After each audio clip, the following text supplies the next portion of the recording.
એક પુરુષનું ભાવ વિશ્વ ટીપ ઓફ આઇસબર્ગ જેવું હોય છે. જે બહાર દેખાય છે એ તો ખાલી ટોચનો ભાગ છે. એનાથી અનેક ગણો ભાગ સપાટીની અંદર રહેલો હોય છે.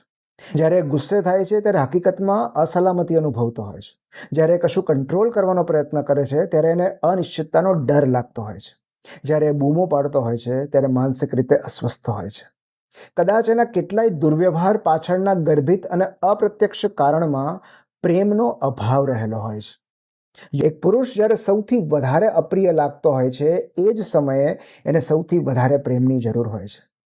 એ જેટલો અણઘડ, અસ્તવ્યસ્ત, અચોક્કસ અને અણધાર્યો હોય છે એટલો જ પારદર્શક પણ હોય છે. જેનામાં વિશ્વાસ મૂકે છે એના ખભા પર માથું મૂકીને રડી લે છે.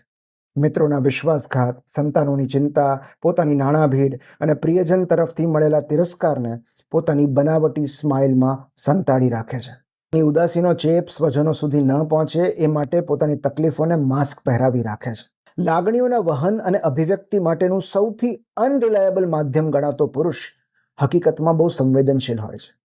એનામાં અસંખ્ય અવગુણો હશે, પણ જેટલો દેખાય છે એટલો કઠોર અને કઠણ એ છે નહીં. એ સરળતાથી ઉકેલી શકાય તેવો છે. વહાલની ચાવીથી તરત ખુલી જાય તેવો છે. એનામાં લાખ નબળાઈઓ હશે, પણ એ ચાહવા જેવો તો ખરો છે.